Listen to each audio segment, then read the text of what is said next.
Well, a few people are going to stream in, I know, in a few minutes, but I just have kind of introductions to take care of. You are at How the Internet Threatens Democracy and What You Can Do About It. Thank you for attending this forum. We have two nationally and internationally known speakers with us that I'm very happy to introduce to you. Um, I do want to mention that if you want food, there's plenty of it, and you won't offend anyone by kind of shuffling back there and taking a sandwich or something like that. So please feel free to do that.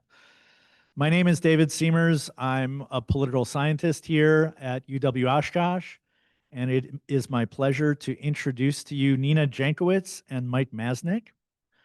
Nina Jankowicz is an internationally recognized expert on disinformation and democratization.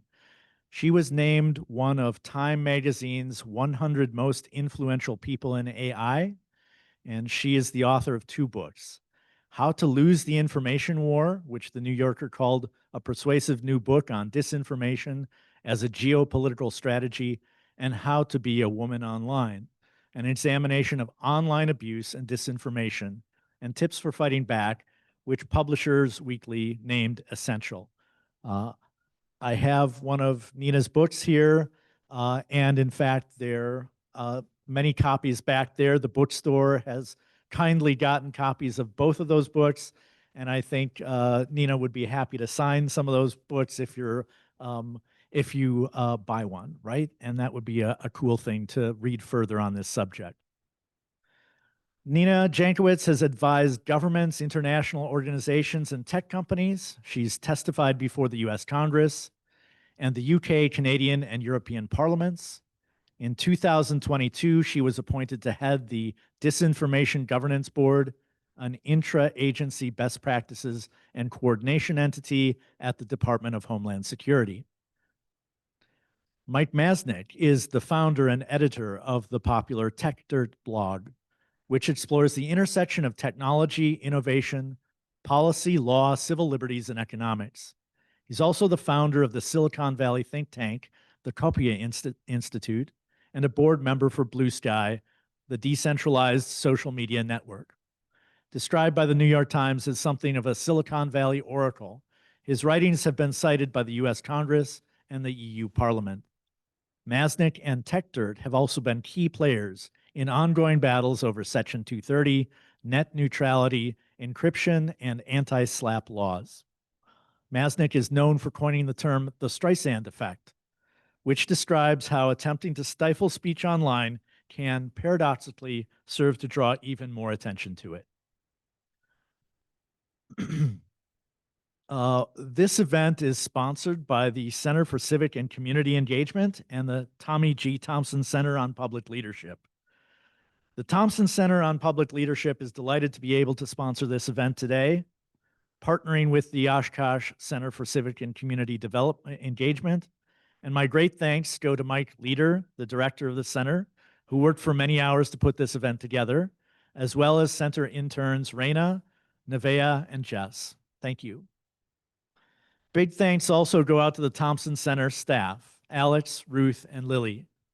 For those unfamiliar with the Thompson Center, let me tell you about it. The Thompson Center was established to follow in the footsteps of Governor Tommy Thompson, who proudly worked with colleagues on both sides of the aisle to advance the public good. The Thompson Center seeks to carry on the governor's legacy by informing and inspiring current and future leaders, fostering leadership skills, and promoting effective public leadership. They work to further these goals by offering events, funding research and scholarships, honoring exemplary public leaders with their Distinguished Public Leadership Award, and conducting other activities across all of the UW campuses. Every Thompson Center event is free and open to all.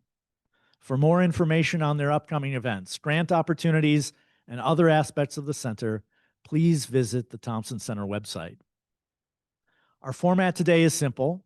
First, I'll be asking some questions of Nina Jankowicz and Mike Masnick to establish some basic understanding about online misinformation and disinformation, particularly of a political nature. Second, we will get our speakers' advice on how to be good consumers of online information. And third, I'll be asking them about possible remedies and regulations for mis and disinformation. They'll discuss which they favor, which they oppose, and why. And all this will be followed by audience questions and comments, which we look forward to hearing. So I'm going to start with asking Nina Jankowicz, what's the difference between misinformation and disinformation? That is, hello. There we go. All right. Hi, everyone. First, let me start by thanking Mike and Dave and the Thompson Center for having me here today. It's a delight to be with you in Oshkosh. My first time here, only second time in Wisconsin. And as I was telling Dave earlier today, it's events like these that are really in America's heartland, where I get to meet with people who have completely different experiences than most of the people who I see in Washington, D.C. on a daily basis that I love the most. So thank you for having me here. It's a great question. What's the difference between mis and disinformation, and one that the news media often get wrong? Misinformation, and I think it's a great time to talk about this because we're heading toward Thanksgiving, if you can believe it. Misinformation is the thing that Aunt Sally, or Uncle Bob at the Thanksgiving dinner table are sharing when they're like, considering whether the moon landing was real or not, right? They think it's interesting. They're sharing it because they want to provoke debate. Maybe they want to ask questions. They're not necessarily doing it with a bad intent. Disinformation is the difference is that intent, right? It's nation states, it's politicians, it's corporations that are spreading false or misleading information with malign intent. Okay, I think that probably covers it, Mike, right? So yeah, the one thing I would add, just really briefly, is that there's an element of both mis and disinformation that I think is actually relies on confirmation bias. It relies on people sort of wanting to believe certain things are true, and it sort of plays into that. And I think that's an important element, because there's this sense out there that, oh, like, mis and disinformation is this is all powerful concept that if you put out something that's false, you're going to get this huge crowd of people to believe it, and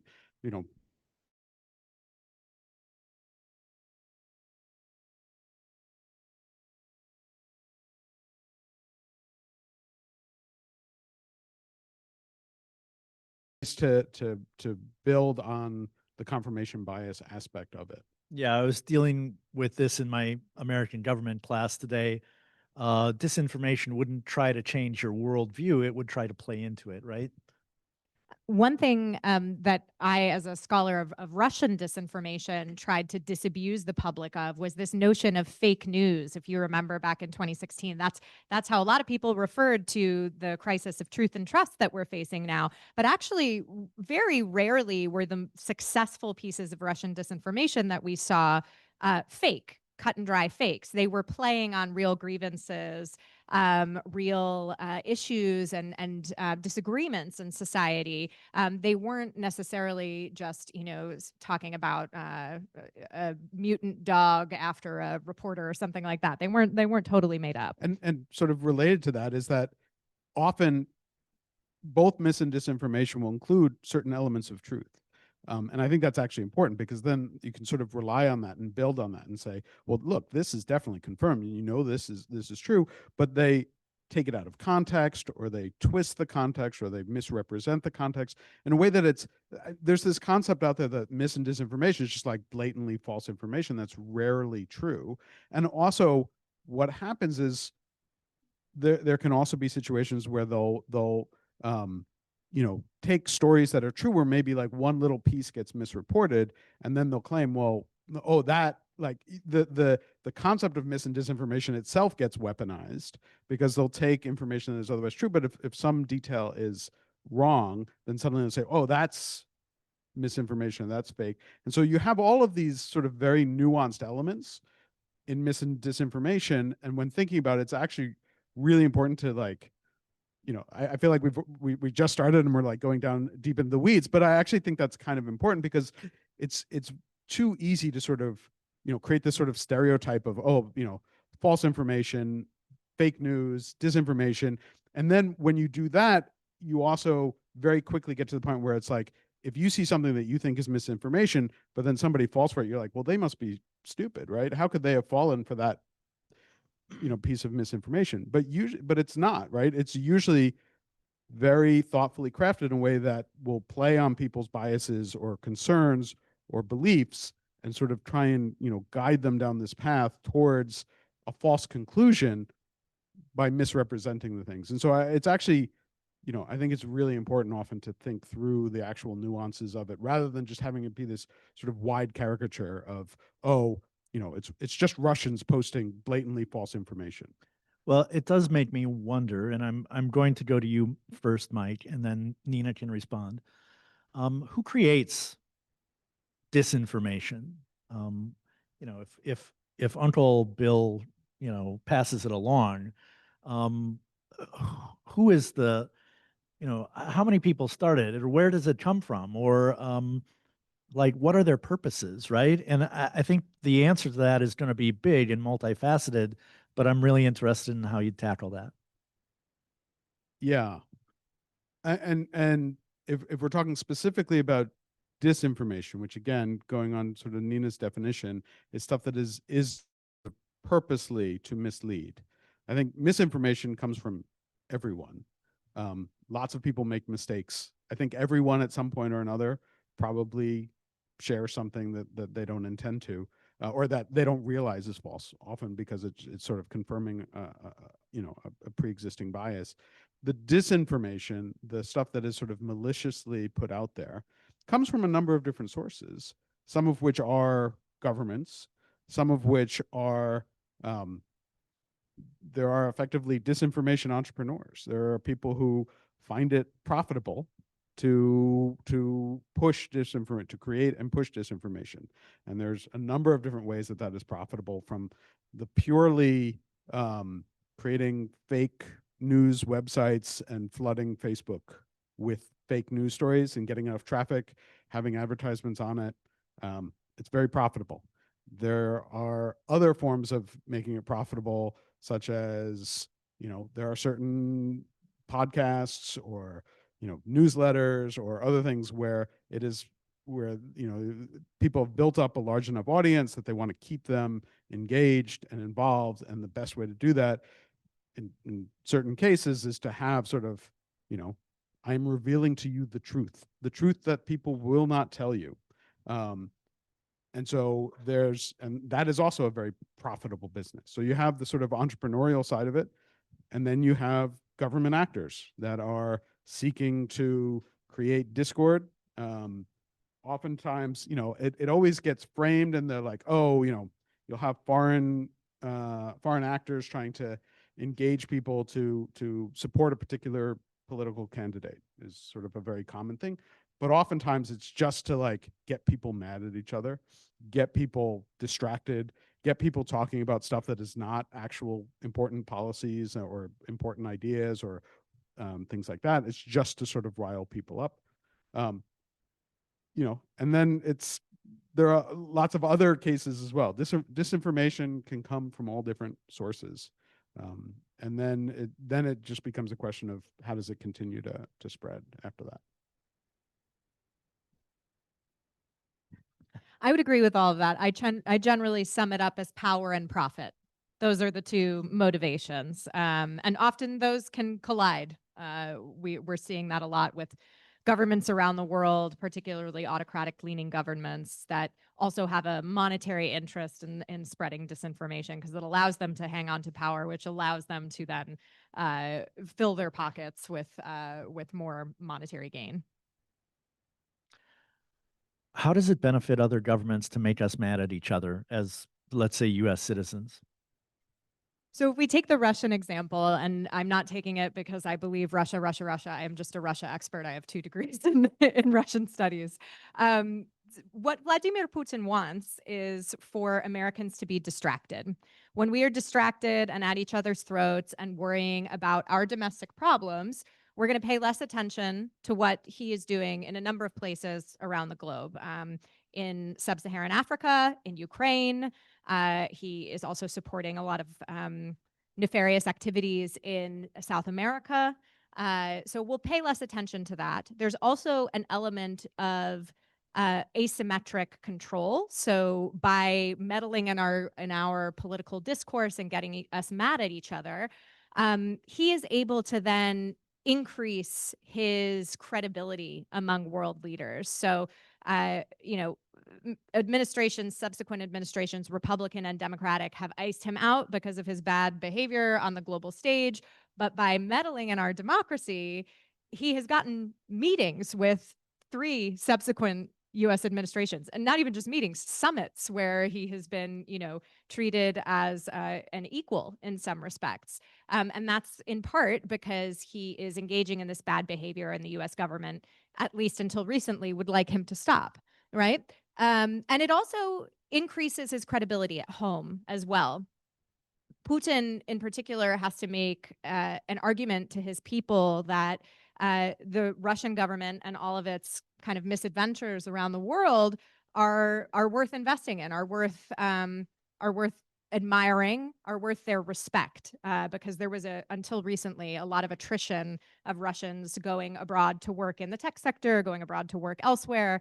Their economy was not doing great. He needs them to stay home. He needs them to not be saying, hey, Europe or the United States look like an awfully good place to immigrate to, right? And through these asymmetric operations, these influence operations, he has really been able to achieve that. And I think that playbook has been opened up to many other autocrats around the world, not just China and Iran, but we've seen influence operations coming from Cuba, coming from North Korea, coming from Venezuela, coming from Brazil, and even those autocrats in those countries using the influence playbook that Russia used on their own populations as well. Yeah, I mean, you covered most of it. The one I'll add is with China, there is a lot of interest in, well, there are a few different things that sort of lead to a lot of disinformation coming out of China. And one is basically just to present to the world and to the Chinese population, the domestic Chinese population, that US capitalism is horrifying and a disaster, leads to angry people screaming at each other and a disharmonious society. They lean into that and really, really appreciate it when Americans are at each other's throats, because they use that. They use that quite a lot. The other thing too is that there is sort of this global battle over sort of, who supports which countries, right? China has the Belt and Road Initiative, where they're trying to go in and do foreign aid to various countries, where they'll help build up infrastructure, and then there's sort of a price for that. The U.S. historically did foreign aid through USAID and some other programs as well, which was very helpful on the international stage in terms of US soft power. And the fact that one of the first things that was cut under this administration was USAID, there was a huge disinformation campaign that made the rounds, which I believe had at least some roots in China, was really about sort of clearing the field, getting the US out of a lot of foreign aid projects, because it has allowed China to come in and help. So there's sort of the sort of global politics aspect to some of the disinformation campaigns. It sounds like it's really cheap to do and pretty darn effective, so cost effective for governments to do this to potentially destabilize the United States. Can I push back on that for a Yeah, second? sure. I don't want to give the idea that it can be cost effective. But I think that overplays how successful. There are a lot of these campaigns that fail. The vast majority of them fail. You can argue then that because it is inexpensive and it is cheap to experiment, and you can continue to experiment, so you can just run the experiment over and over again until you sort of find what works. But I worry a little bit when it's phrased as, well, it's cheap, everyone can do it, and you can just like destroy the United States with a little disinformation campaign. It's not that simple. And even the campaigns that work, they work in bits and pieces. I think, yes, like the destruction of USAID, I think was really the result of a disinformation campaign. but combined with a bunch of other forces as well. I think there's a bunch of different moving pieces. And so the one sort of caution I push back on is like, when we talk about mis and disinformation, it often feels like people jump to the conclusion that that's everything, like, oh, if only we got rid of mis and disinformation, the world would be a much nicer place. I mean, it might be a better place, but not like, I feel like I worry if we sort of over index on like, oh, the mis and disinformation created everything bad in the world today. And it's easy for Russia or China or North Korea, Brazil, whoever to come in and do an effective campaign. It's really very, very difficult for the campaigns to succeed, but some of them do succeed. So. Are you good? Yeah, go ahead. Oh, okay. Okay. I always tell my students that I'm a political scientist and I don't predict the future. But you're not political scientists, so you can, or something like that, right? So I would suspect that you both agree that disinformation campaigns will probably become more prevalent in the future.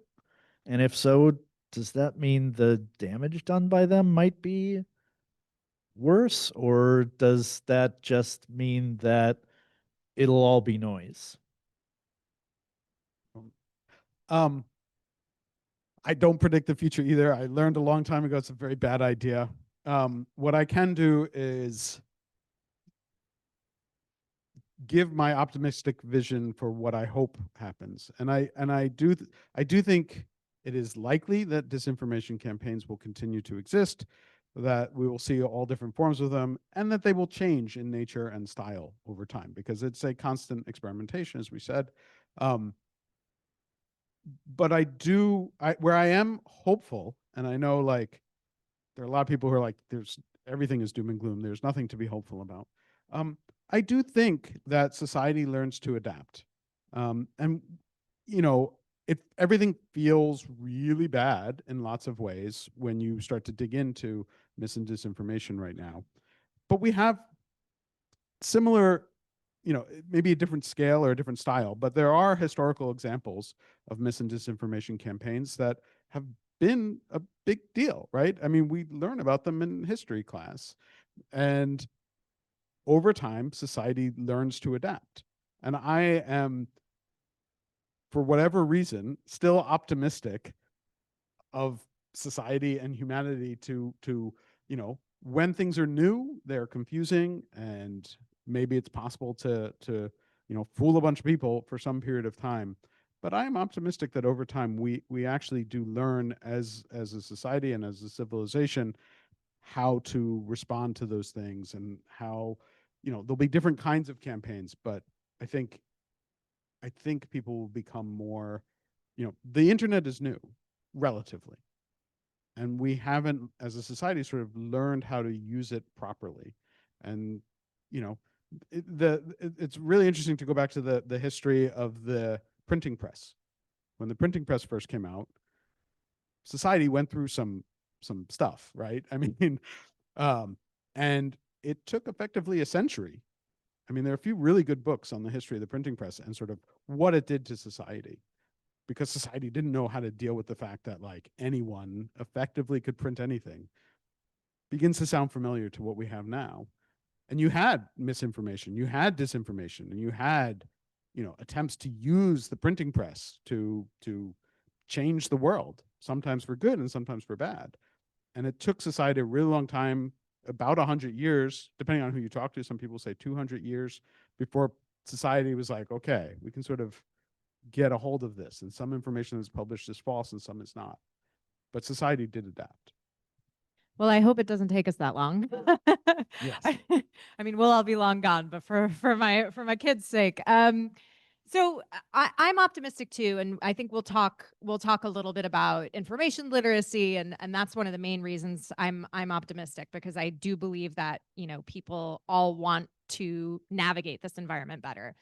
But I also won't make a prediction, but I will look backwards. And if we look at the past 8 or 9 years of kind of the information roller coaster that we've been on, we're definitely at a low point now. And I say that even compared to 2016, when Russian disinformation campaigns basically paraded over our information ecosystem undeterred, things are worse now. And that is in part because the entire field of studying online information flows has been demonized. The tech platforms are working to avoid regulation, oversight, and transparency in almost any way possible. Blue sky, of course, accepted. Um, and they are rolling back the really common sense content moderation and trust and safety policies that they had in place about 5 years ago during the height of the pandemic and during the lead up to the 2020 election. And that is in part because of political pressure. And I think as a society, we're worse off. We have seen also the demonization of things like information literacy, which again is not about teaching people one outlet is bad and one outlet is good. It's about giving the people the tools they need to navigate an increasingly polluted information environment that is controlled by unelected billionaires right now, right? I want everybody to be able to understand why certain information is making its way to their screens, and how to interpret that information with nuance so that they can make better choices in their lives. That's what I really want. And so I still have hope. I also have hope because even though the United States might be in a moment where we're certainly, I think, running in the opposite direction for the most part from regulation, there are other countries and blocs like the European Union, Australia, Brazil, the United Kingdom that are regulating to different degrees of success, certainly not necessarily with regulation that we would agree with, but they are trying to chart a course while we tread water, or in some cases, sink closer to the seafloor.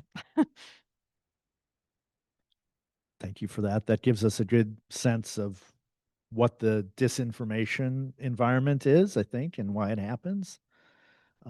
Nina, you mentioned that you want to help people be good consumers of information, and that's where we're headed now with the next couple of questions. So let me start with you. This question is directed at how we might prevent the spread of disinformation and misinformation, at least with us as individual consumers. How can we prevent ourselves from falling for disinformation and being a spreader at Thanksgiving of misinformation, either on the internet or across the dinner table or wherever we are? Yes. So in my first book, How to Lose the Information War, I went and interviewed people in 6 Central and Eastern European countries, trying to understand what these countries that had been dealing with disinformation long before we even recognized it as a threat could teach America. And what I found were a number of programs that I wouldn't recommend for the United States, but one thing among the countries that were more resilient to disinformation was that they were equipping their populations again with those tools that they needed to navigate this information environment. Some of that started at a very young age. Like when you hear information literacy, you probably think of school kids kind of learning about the media. I think it's really important to equip voting age adults with that skill as well, because when we think about it, until very recently, through nightly news programs, through the newspaper, all of our information was curated through reasonably responsible media outlets. Now, as Mike alluded to before, we have everybody as a publisher. And I looked at the amount of Gen Z folks who are getting their news and information from platforms like TikTok and Instagram Reels recently. And it's just skyrocketing, right? They're not going to the New York Times. They're not going to Fox News. They are going to influencers that they trust in the palm of their hand. But the problem is it's not just the influencers that are getting to them. It's how algorithms are bringing that information to their feeds. And often if you remember one thing from tonight, I hope it's this. The most enraging content that you see online is the most engaging content, right? That's what we need to know about these companies, that when we have an algorithmic feed in front of us, our attention converts into dollar bills for them. And so when you see something that's making you angry, excited, pissed off online, it's a great idea to take a step away from your device. Put your phone down, close your laptop. As the Gen Z kids like to say, go touch grass, right? Walk your dog. You've got some beautiful, landscapes around here in Oshkosh. Get outside. And if you're still thinking about that thing in 5 or 10 minutes, then you can do some lateral reading and say, who is this source? Why are they telling me this information right now? Is anyone else reporting this information the same way? How is the other side of the political spectrum from this person reporting that information? Are they reporting it at all? Investigate if you're on a website. Do they have a contact form? Do they have an editorial masthead listed? Or is it just kind of like a weird anonymous blog that is publishing things without any way to kind of appeal that information or get in contact with their editorial staff? All of these things are important, right? And it doesn't take that long to do. Now, in the age of AI generated information and images in particular, things get a little hairier. But I'm actually optimistic about that, and we could go down that rabbit hole in a little bit. But these are the sorts of things that anybody can learn. They're not politically biased, right? It's about making sure that you're arming yourself, as I said before, with information that's going to help you make decisions for you and your family. Decisions that are based in fact. Nobody likes to be wrong, right? And Mike does a really great job of educating people through games, which I use in my own classes that I teach. And maybe now he will talk about that. I prompted you to do it. Okay. I think they're great. Everyone should play the games that Mike puts out. Yeah, okay. I was going to talk about something else, but I'll give the very quick. Yeah, if people want some experience with, I've created now 3 different online games that are all available and free to play. If people want to check them out, they get a little bit into it. It's more about understanding how the different platforms handle trust and safety and content moderation. So just really quickly, and you can find any of these by just doing a Google search for them. There's one called Moderator Mayhem, which puts you in the role of being a moderator, and you have to make a bunch of decisions very quickly under time pressure with a boss who will yell at you, and then users who will also get very mad and tell you that you made the wrong decision, and you have to try and not get fired for the decisions that you make. It's a fun one. The second one is Trust and Safety Tycoon, and that is where you are running you're running a trust and safety team. So you have some content moderation decisions to make along the way, but you're really also trying to set policy for a company or dealing with a crisis, and trying to figure out how many staff are we going to do here? Are we going to invest in different technologies? Giving people a sense of, there is this sense because of the algorithms, that, the companies could fix this if only they had the will, or if only they were told to, that they could fix this. And I think that is taking responsibility and agency away from users, and doesn't recognize that the companies, one, may not be your friend, may not be there to help you, and two, even if they were, they can't do all of that for you. Individuals have to be able to learn to have some amount of media literacy, to understand, what is credible information, what is trustworthy information.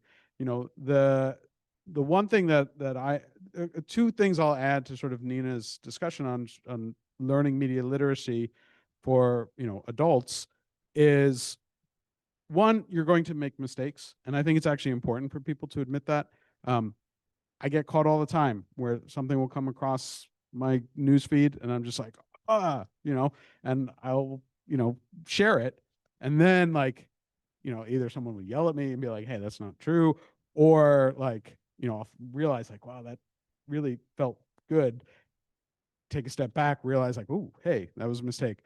I've tried to be really good about now going back. I will, delete something that I'll repost, and I'll also say publicly hey, I posted this. Turns out wasn't exactly accurate. And that's tough to do. It's very, very difficult to actually admit that, but it's actually kind of powerful in terms of forcing you to think through things, and then also in the future gets you into this position where you're like, man, I don't want to have to do that again. I don't want to have to go through that process of saying, oh man, I was really wrong about that. But I think it's actually important for people to recognize nobody gets everything right, and you see information and it hits that confirmation bias sweet spot and it gets you, and that's everyone, no matter where they sit politically, that is going to happen. Recognizing that that happens, I think, is important. But because of that, sort of taking, when you get information coming in, if it really hits that sweet spot and you're like, you really have that feeling, and I think most people sort of recognize that, sometimes take a step back. I like the idea of saying, like, put your phone down, go touch grass. I think most people won't do that, but at least, like, take a second and try and think about it. Try to look for a second source on some of this stuff. Try to think through it. I do think that longer term, that's sort of a more like short term stuff. Longer term, I think to the point that you mentioned very briefly, like, media literacy has to start very, very early on.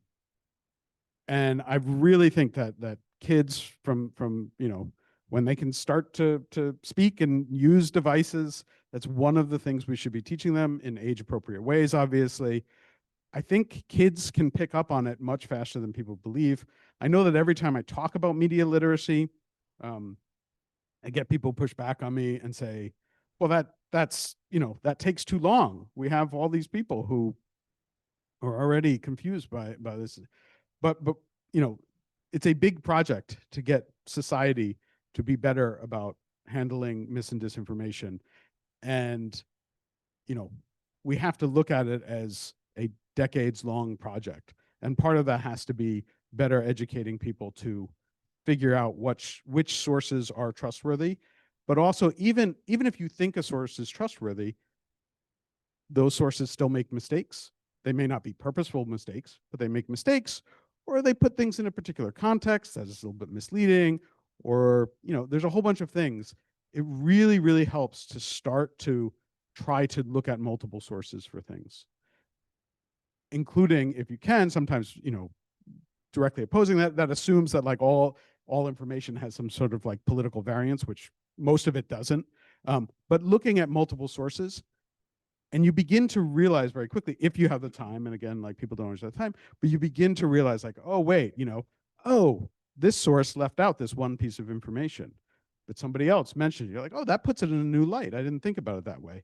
And the more that you sort of begin to train yourself and train others to say, like, let's sort of triangulate. Let's get a few different sources on this and begin to think through, what is this source trying to tell me? Which headline did this publication go with? Which framing did this particular source use? What focus? And it's like a really interesting thing. It, sometimes will make you angry because you'll say, like, wow, that framing was really misleading, even from sources that you trust. But it begins to just train your mind to be more critical about how you read any sort of news or information, and think through it. And again, but with that caveat, like, I really want to stress, like, nobody's perfect at this. Nobody. Everybody's going to make mistakes, and you sort of have to forgive yourself somewhat and be willing to admit that you make mistakes. I do love the advice. And in many ways, I think of this as kind of the centerpiece of our event here, right? Helping students, helping everyone learn how to sift through information in this new age that we're in. I put something like PolitiFact in front of my students, right? And it doesn't get everything right. And, it's just a fact-checking mechanism, right? And so if a politician says something, you can look online and see if that thing is correct or not. And it doesn't have all the answers. No website does, but it's an honest attempt to ferret out the truth given what politicians say. Yeah, I want to make a point, and this is not a criticism of PolitiFact, which I actually think is very good. I tend to push back on. There's a lot of people, and I'm not saying you did this either, but, like, there's a lot of people who jump straight to, like, the fact checkers. It's like, go to the fact checkers. And my problem generally with the like focusing just on fact checkers, I think that should be one source of many that you look at. My worry with that is that it assumes that there's a binary situation. There is fact or not fact.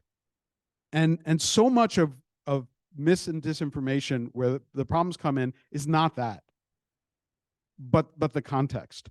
And so you see things with certain fact checkers, again, PolitiFact is better than most, but with other fact checkers, where they'll take a story that was presented in a really misleading way, but each of the individual statements was factual, so they'll say that was factual. Or they'll take a story that was, presented in a way that had like one thing was like slightly misstated, and they'll say, well, that was an error, and so we ding it and give it a Pinocchio or whatever. The different fact checkers have all their different things, and then people are like, oh, well, then the whole story is false. And so it sort of leads to this binary, which I think reinforces the sort of binary thinking of like, this is true or this is not true.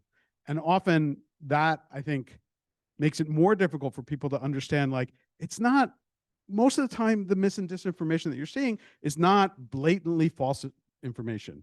It's stuff that is designed to manipulate you into believing something that's maybe it's a little exaggerated. It's not quite true. There's like elements of this that are true, but and so I get worried when things go straight to sort of like, oh, just use the fact check. Let me respond to that before Nina jumps in here by saying there's research that actually shows that fact-checking sites lower trust. Yes. Right. And so it's kind of a weird dynamic, right? Not only that, and this is exactly where I was going to go, fact-checking sites or fact checks in general, with research as far back as the 70s, people tend to become more solid in believing the mis or disinformation when they get fact-checked, because it reiterates the false thing that they heard.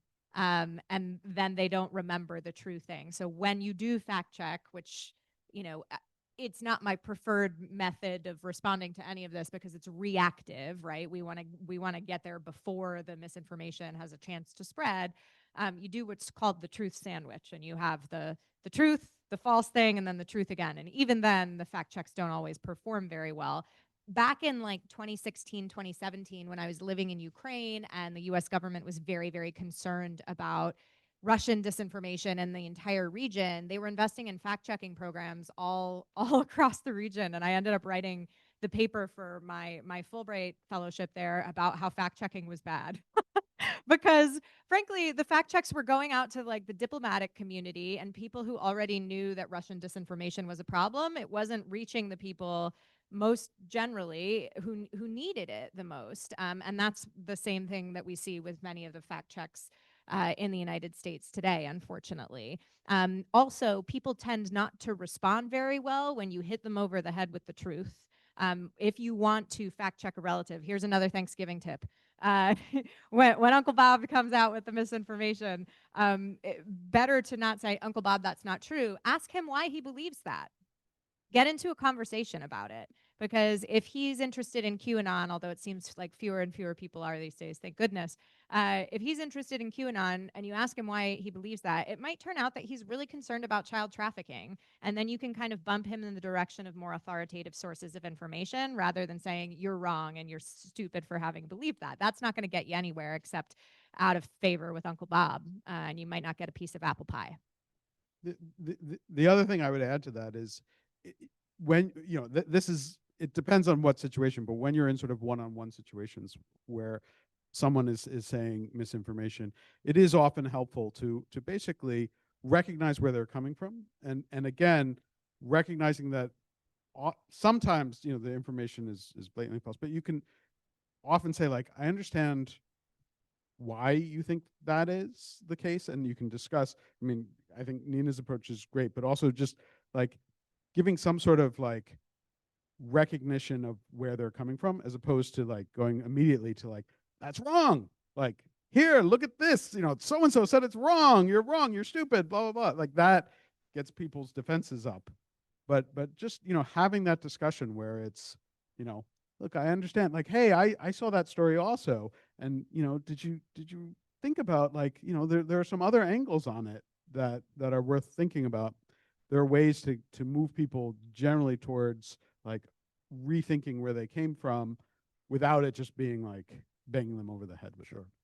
Real genuine discussion is kind of a lost art, and it really shouldn't be, right? Because we learn from each other, and So we all go to a higher plane then. So that's great advice. We've talked about the consumer side of disinformation or information gathering. What about the supply? What would or what do responsible internet platform controls look like, and are they in place or not? It's a thorny one.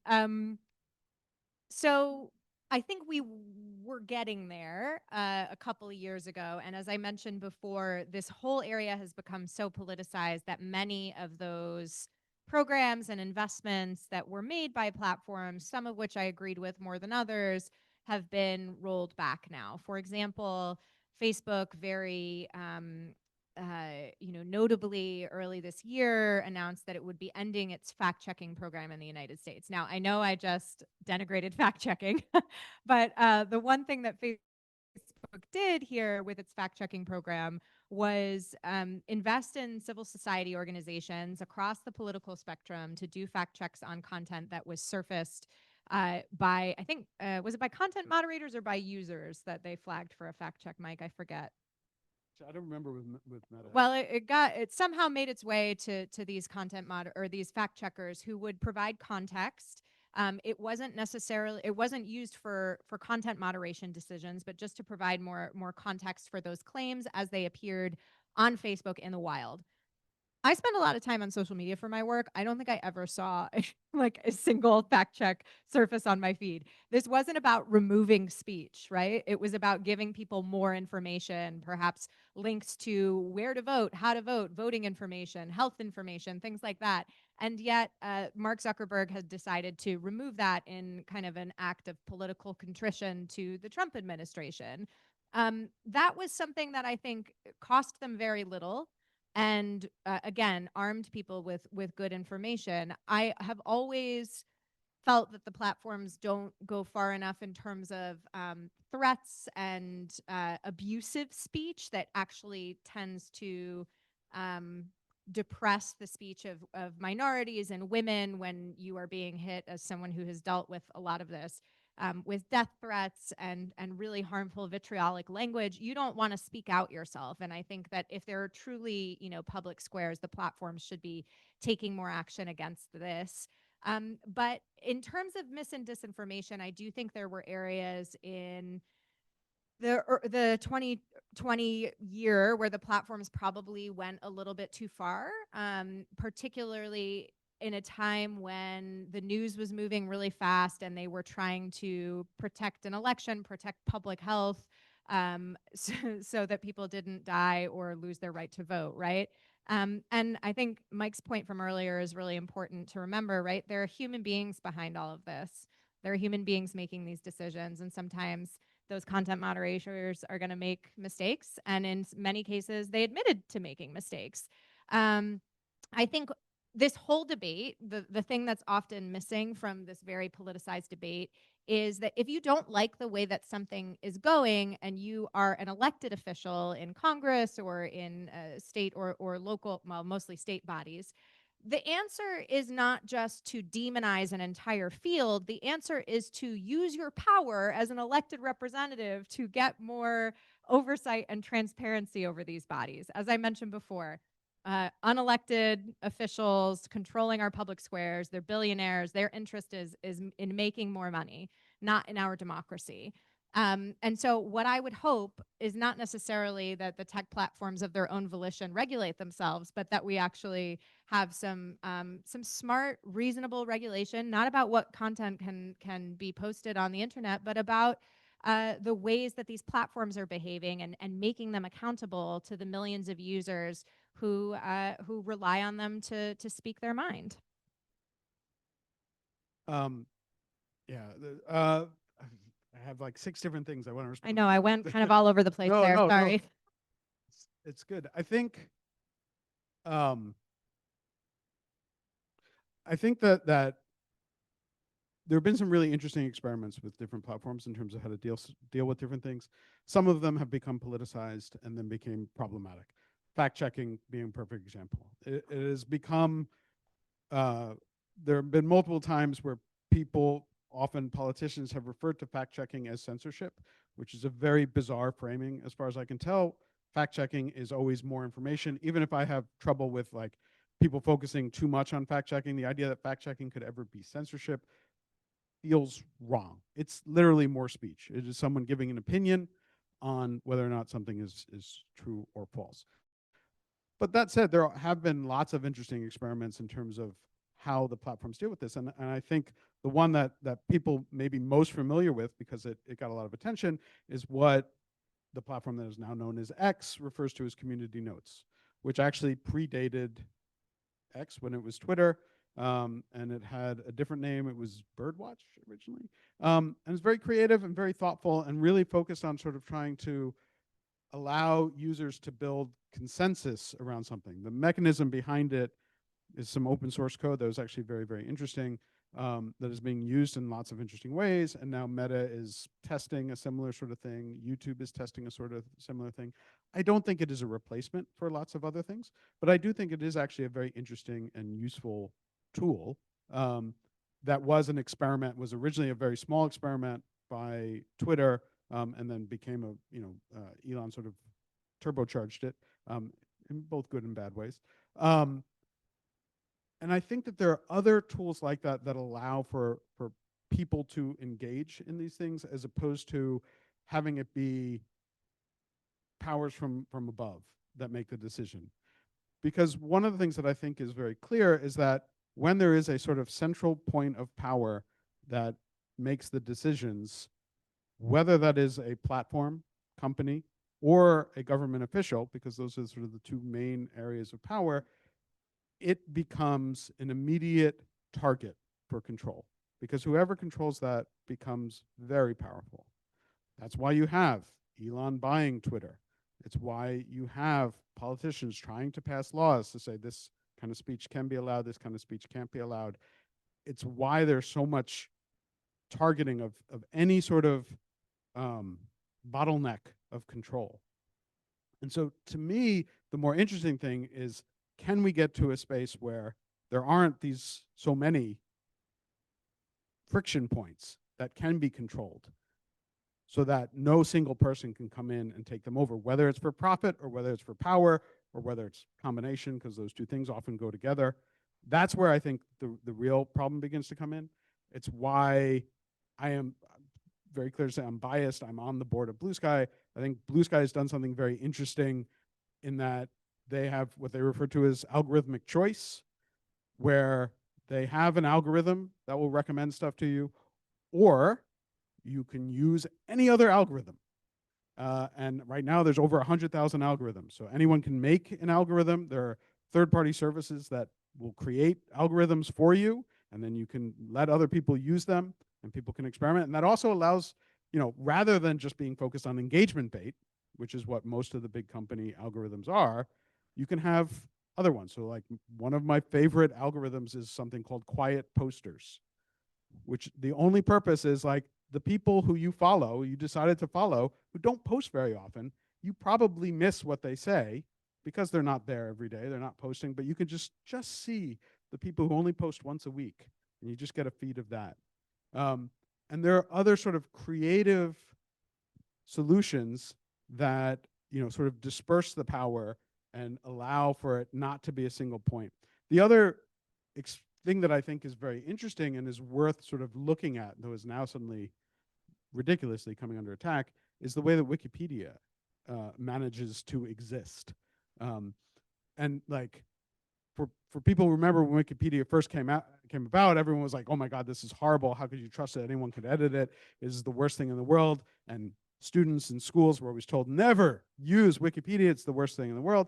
Whereas nowadays, like I know like my children were told like, use Wikipedia as a source to start your research, not to finish your research, but it is an interesting tool for starting. And again, it's actually part of the media literacy where it's like teaching you to find multiple sources.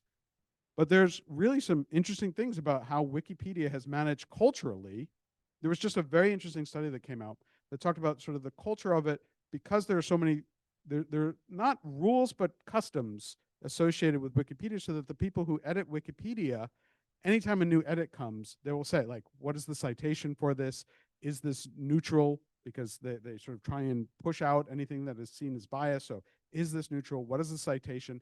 And because then the editors start to argue over, does it meet the rules, it continually reinforces those rules and creates this sort of culture of, this is going to maybe be bland and boring, but it tends to avoid the really big mis and disinformation problems.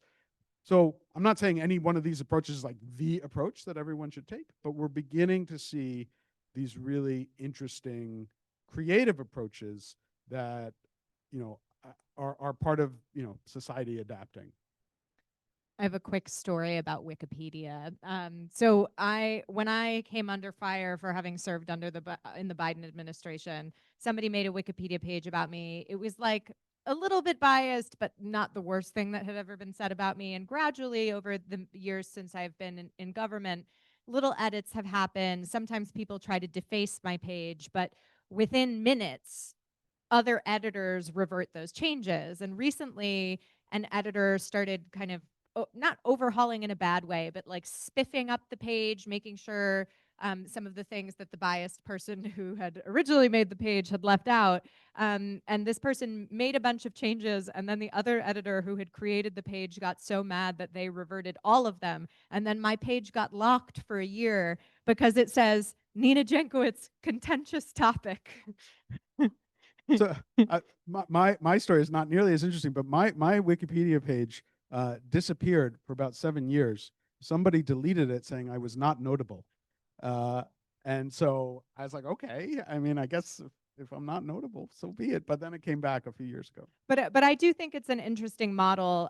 The one thing I will add about programs like Birdwatch and other kind of community notes, moderated community-based programs that are meant to surface good information is that in particular on Twitter, and from what I've seen of the data that's available from Facebook and Meta platforms so far, these services can be what's called brigaded. So individuals who are or groups of individuals who are motivated for one side or the other will go and upvote certain notes and downvote other ones. And it means that sometimes these notes on important topics or contentious topics, like Nina Jankowicz, don't get surfaced, right? That doesn't happen as much with Wikipedia because, again, the Wikipedians, as they're called, the editors, are so kind of dedicated to their craft. I don't know where they get this time. They must not have children. But they're so dedicated, and they have this forum on the back end of the site where they talk about all this stuff that it's not just a simple upvote or downvote. It can't really be brigaded. Yeah, there is, the community notes, is always very slow, which is one of the downsides. The point was just that there are some technological approaches that are leading us in better directions. And I think thinking through, generally speaking, what sort of takes power away from sort of central nodes that are controllable, that become targets for people who want power, towards pushing things out towards the ends of the network. The other one I'll put out there, and again, like some good, some bad, but Reddit has been a really interesting experiment in that you have all these different subreddits and sub communities that have their own moderators who tend to be volunteer moderators, and they experiment in different ways. There are 50,000 different experiments in terms of how Reddit and different subreddits moderate content. And some are very strict, some are very not strict, right? And you like, there is something about having smaller communities with sort of hopefully transparent rules that make it clear, rather than, I think where things go off the rails is when you have one giant space for everybody and one single algorithm that someone controls, and then and it's supposed to be this like open square for everybody. Well, let me ask you about the biggest node of all, and that's government, right? So I think the Thompson Center was particularly keen to have some dialogue on this matter, and they know that you two probably disagree about a bunch of stuff. My question is, what role, if any, do you see government playing in this space with regulation of online speech platforms or online speech itself? Some frequently discussed possibilities are algorithm controls, the regulation of deepfake content, increasing legal accountability of platforms, banning fake accounts. We could go on, right? But that gives us a sense of the lay of the land, right? So I'm going to start with Nina here, and then Mike can respond. Sure. So I want to preface my comments by, for those of you who may not be familiar with the controversy around me, a lot of people believed I wanted to censor people. Now, you all know me now. I don't think I seem like somebody who wants to censor people, but basically everything I'm about to say will go in direct contradiction to all the lies about me online. I do not believe the government should have any power to decide what is true or false on the internet. What I believe the government should be doing, as we do with the airline industry, the automobile industry, cigarettes, you name it, right? We have all these industries that we have had enormous effects on our public that we have regulated in some way. I think we need and we deserve more transparency about how decisions are made within the social media platforms.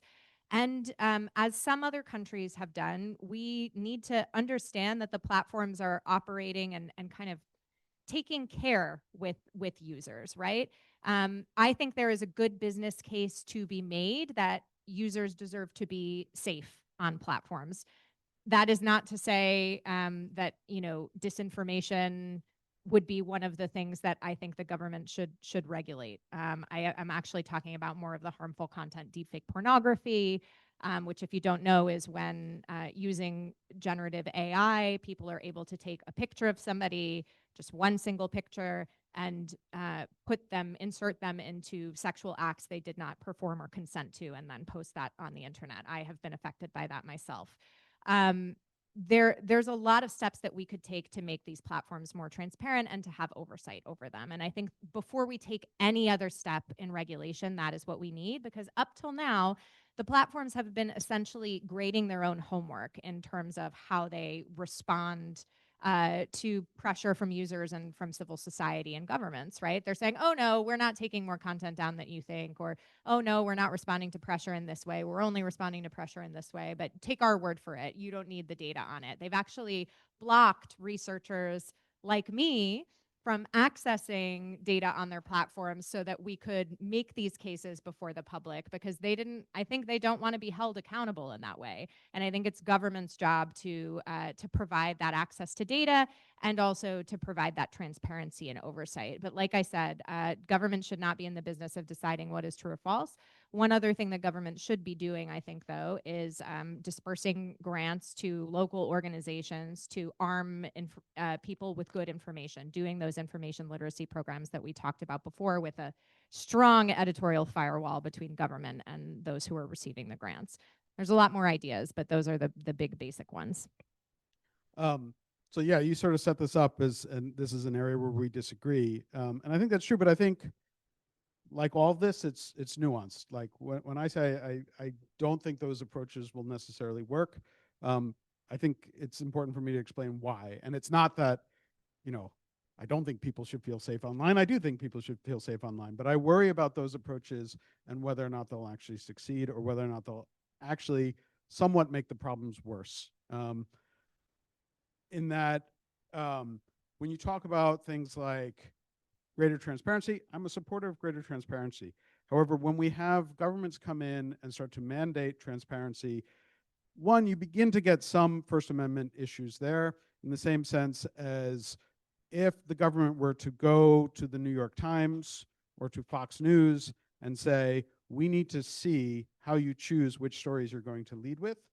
I think most of us recognize that that is a potential First Amendment issue that also, even if they're not directly saying it, puts pressure on those news organizations about which stories are going to be the lead stories, which stories they're going to cover, which stories they're not going to cover.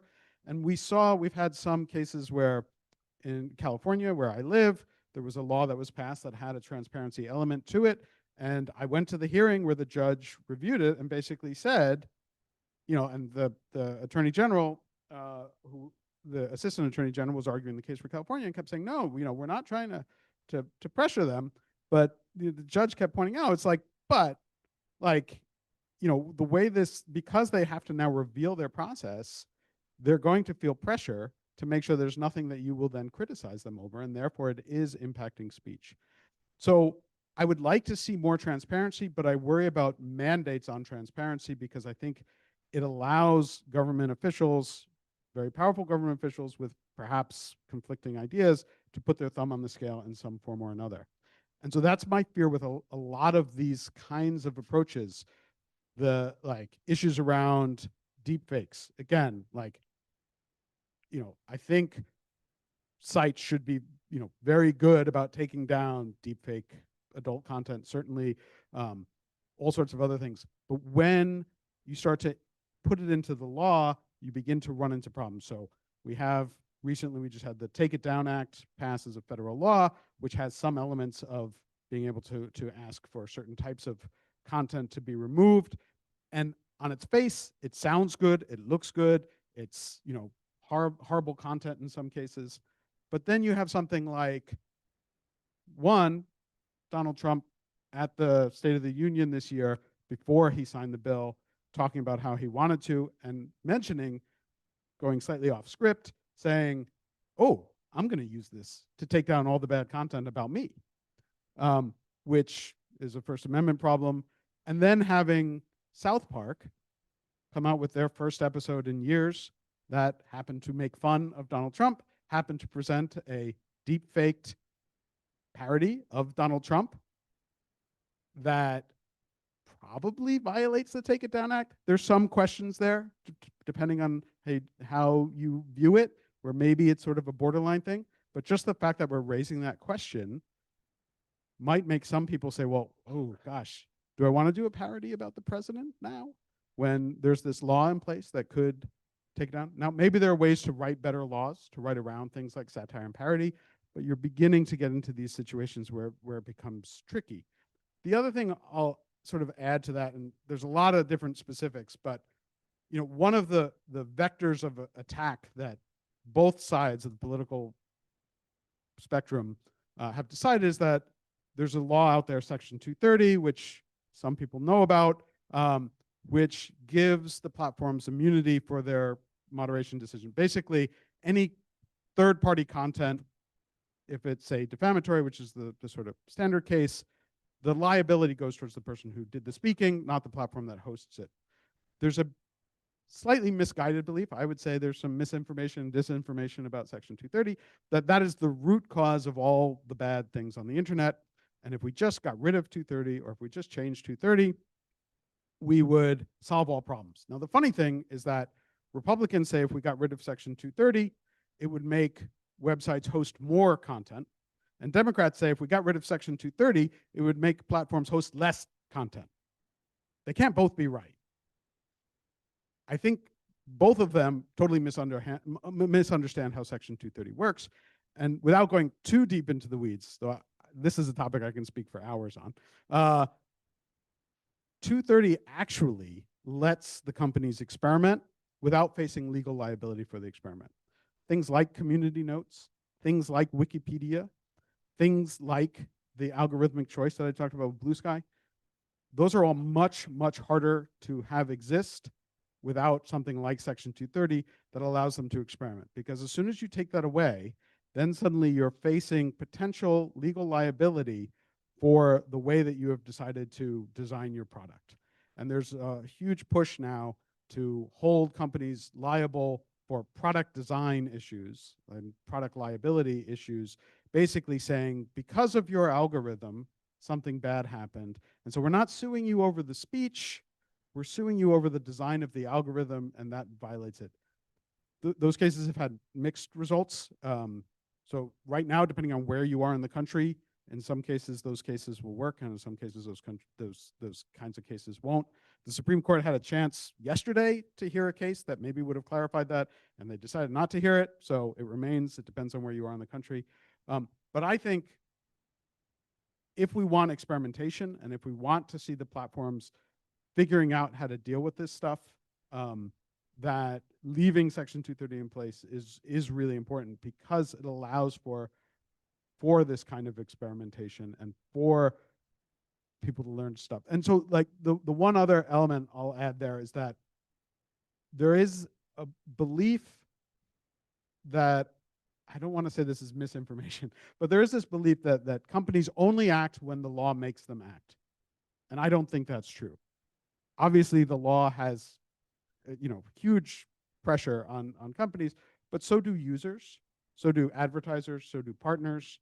And there are ways to sort of leverage that to get companies to act. And so, with things like the Take It Down Act, one of the issues I had with it is that almost every platform is now using, there are two different large databases of people who are victims of non-consensual intimate imagery, which is the sort of technical term for it. And there are these two huge databases, one of which is associated with NCMEC, and the other was sort of the platforms put together. And they've been trying to tackle this problem through experimentation. And then you have sort of Take It Down Act come in and sort of say like, oh, if you get this wrong, you're going to face legal liability. And I think the one final point I'll make on that is that when you have laws, you will always need lawyers to deal with the compliance. Meta has a building full of lawyers. They can handle it. The smaller companies don't. And so you will not get smaller companies, or you'll get smaller companies that shut down, or you'll get smaller companies that aren't willing to experiment. They will only do what the courts have already said Meta can do, because they won't have the money or the resources or time or interest in fighting the lawsuits. And so I worry in where I want to see more experimentation and more smaller companies, more smaller communities, more new things pop up. I worry when we start to put the responsibility and mandates into the law, that what we do is we lock in the biggest players and say, you be better, but that means nobody else gets to experiment. That's interesting. Makes me think of antitrust law for some reason, which is, of course, the node acting again, right? That's a whole. Yeah, it's a whole nother thing. I do want to get to the audience, and audience questions, comments are very welcome, but let's thank our two speakers for a great conversation. Thank you.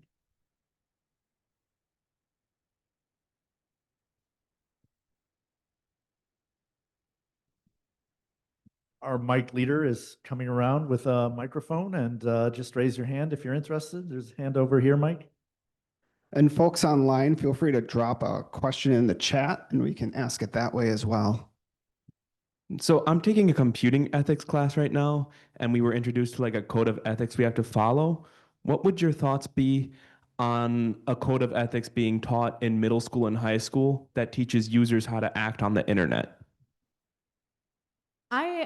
I kind of like that idea. I think, it reminds me of a couple of years ago, I went to an event organized by Adobe, which is the large tech company that has basically created the technology that gives us deep fakes. Not only, but they realized they had a problem on their hands and they wanted to solve it. And one of the things that one of the organizers said at that event was, we want to teach people to be able to recognize deep fakes. And obviously you can't always do that with the naked eye. So they were putting what's called content credentials on these images. And I swear I'm getting to a point here. But he said, there used to be a time when a Nigerian prince would offer you $1 million via email, and some people would take them up on that offer, right? And that still happens. The online scam industry is huge. But we've all developed a sort of spidey sense for what is content that is trustworthy and what is not, at least in the Nigerian prince realm, right? We need to develop that for the internet. And I think that comes also to behavior online, right? My rule of thumb, although I've got a little kid at home, and thank God he is not of the age that he's going to have a phone yet for many years, but I think if you wouldn't say it to somebody's face, do not say it online. Now, there are certainly a lot of people who would say horrible things to people's faces as well, but I think that they're the vast minority. And I also like to remind people that there is always a human behind the avatar. A lot of the abuse that I receive, I really do think, and this is because I follow up with some of these folks, and I say, hello, thank you for your comment. I see you have a grandchild who's the same age as my son. I see you, we have all of these things in common, right? They often don't realize that there's somebody reading it.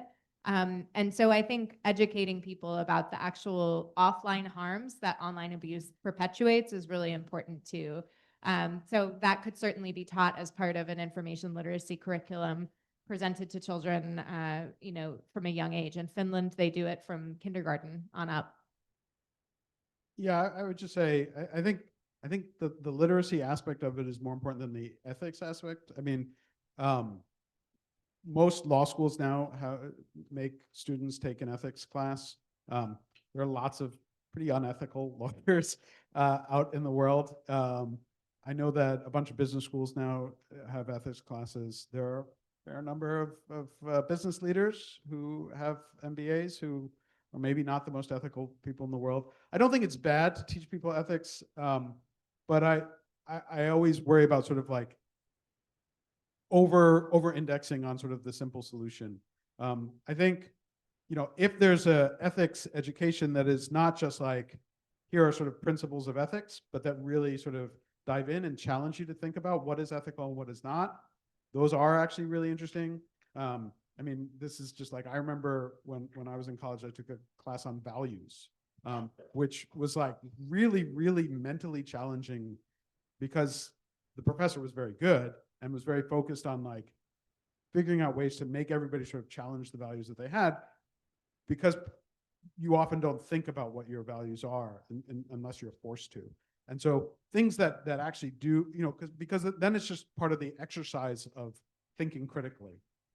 I think that is more powerful than saying like, here's like a code of ethics, because you have to really believe it internally, not just say like, I'm going to sign off on a code of ethics.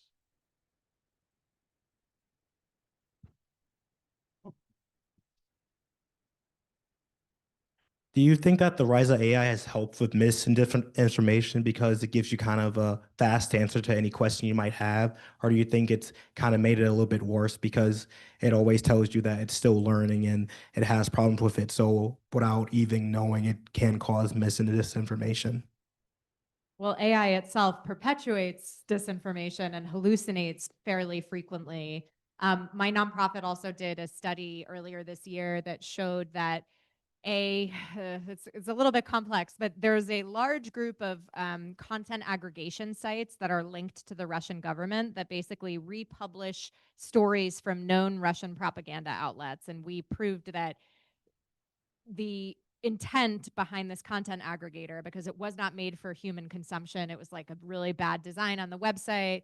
They had social media profiles, but they weren't putting anything out. The search bars didn't work. It was made for a computer to read it. It was made for a large language model to ingest that data and spit it back out to users. And we found even 6 months later that the major AI companies hadn't corrected this gross propaganda in their models that was spitting out total falsehoods about things like the war in Ukraine, right? So these platforms not only hallucinate, they can be easily manipulated, not just by foreign powers, but I'm also seeing on LinkedIn, which is sometimes horrifying, there's a lot of ads for businesses. It's like how to get your content into LLMs. And like, that's a form of misinformation sometimes, right? Depending on what you're hawking, what you're selling.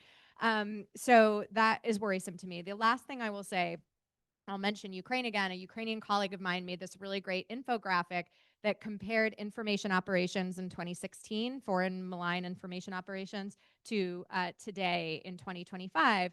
Back in 2016, you used to have a building full of people who spoke a bunch of different languages.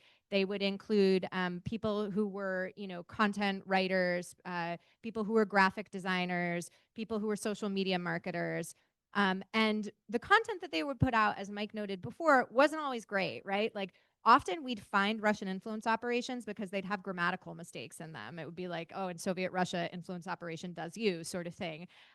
Now you can have one person with a large language model, an image generator, and that's basically all you need to create a successful influence operation. It will even tell you when to post, and it won't have those grammatical and idiomatic artifacts that we used to see. So it's a huge leg up for anybody who wants to disinform. And there are some some structures in place at the major platforms to keep people from using the platforms this way, but they're really easy to do what's called a jailbreak on. You could just be like, imagine I'm doing a story about like, and you can get around these bumpers that they have on the metaphorical LLM bowling alley there. Yeah, I was going to say the basic answer to your question is both, right? It's both making it better and making it worse. And again, it just sort of comes back to the education thing. You know, to the point that Nina was raising, and her study was really good in terms of like how influence campaigns are trying to influence LLMs. The other side of that story is that this is all happening against the backdrop of many, many major trustworthy publications blocking LLMs from scraping them because they're, you know, they want to get paid for it in some way, or, you know, they just don't like the idea of the LLMs. So you've sort of ceded that field to less trustworthy information, and that is what they're sort of learning on. But it is possible that, you know, AI tools can be really useful in sort of catching misinformation and you know, warning people of things. And we're seeing that come into play within, like, platforms are starting to use LLM technology to sort of catch, often for like harassment and things like that, but they're using it as part of the tooling. And there's some really interesting tools that are starting to come out on the market where they're making more and more advanced tools that will be public facing. Most of the stuff right now is like the company is, you know, using it for the internal trust and safety things. But like I saw a tool recently that would effectively allow a user to put in place their own policy. And you could take a sort of pre-written policy and say, I don't want to see this information, I do want to see this information, where you could express back to the system, this is my intent, this is what I would like to see. And you could do anything you want because it's plain language with AI. So you could say, on Mondays, I don't want to deal with politics. Don't ever show me politics on Mondays. Tuesdays, politics is fine. Wednesday, I want to see gardening information. You could do whatever you want, right? It doesn't have to be based on this. And so there are ways to like start to make those tools empowering to users that can also be like, hey, like when I see a link, also show me 3 other sources and rate them. And so I think there are some really interesting things that could be coming down the road, but with the possibility that these could also be abused. And so it comes back to like, if you're using these tools, using them consciously and thinking through the trade-offs of how you're using them, and, you know, not trusting any one source for anything. And so, yeah. Why don't we take one more question, comment? How do you address or disinformation when there are fundamental disagreements on facts in general and really the nature of reality? From everyone from my weird Uncle Joe who watches too much History Channel to the highest echelons of the government. I don't know if we're going to answer that one tonight. I mean, it's the problem that I wake up thinking about every day, right? And it's gotten worse over the past year, I think. And right now, my optimism again falls to you, the individual consumers of that information. In addition to, again, some of the regulatory mechanisms that exist in other countries and geographic areas. I'll just bring up the Digital Services Act of the European Union, which has been now a target of the Trump administrations and the tech companies who are claiming that it is a censorship mechanism. It actually doesn't do anything about content at all. It doesn't remove content. It doesn't uplift certain content, but it gives users more power. And so right now, everybody who lives in the European Union has more power than we do as American users of social media platforms, because they can appeal if their content gets taken down and they think it's taken down erroneously. And the European Commission recently said that they, I forget how many million appeals they had received, but 30% of those appeals were overturned, like the content went back on the internet, right? So I think we have to catch up. I don't think the European approach is going to be what we go for, because they have a different relationship to free expression in Europe than we do. There's some other interesting approaches in other countries. I hope that we will get there. But we do have to get through this moment, as you've noted, of this crisis of truth and trust, and we don't have a shared reality right now. And without a shared reality, democracy, if it functions at all, it functions poorly. So I am as concerned as you are. Mike, take us home. Yeah, I mean, it's a huge problem, and as with huge complex problems, there's no easy answer. And I think part of the problem in terms of getting out of this moment where so many things that are just blatantly false are believed across the board, as you said, by your uncle or by people holding the levers of power. Anyone who is telling you that there's an easy solution and that there's something that I could answer in the next 3 minutes that tells you how to solve that problem is lying to you. That would be disinformation. I think it is a huge society-wide project that every individual has some responsibility for trying to figure out ways to get better information out there, to take small steps wherever they can, to provide better information, to correct misinformation where they see it, where they can. Not, again, like not banging people over the head, but doing the little things, educating people on how to spot misinformation, how to respond to misinformation, how to deal with it, making personal choices that get you to a better place. That might mean touching grass more often. It might mean, not using services that you think are co-opted and are capitulating to powerful people who have lost touch with reality. And it's just this slow process of step by step, continuing to call out the truth when you see the truth. Don't let people lie about the truth to you. When you see the truth, you should call it out.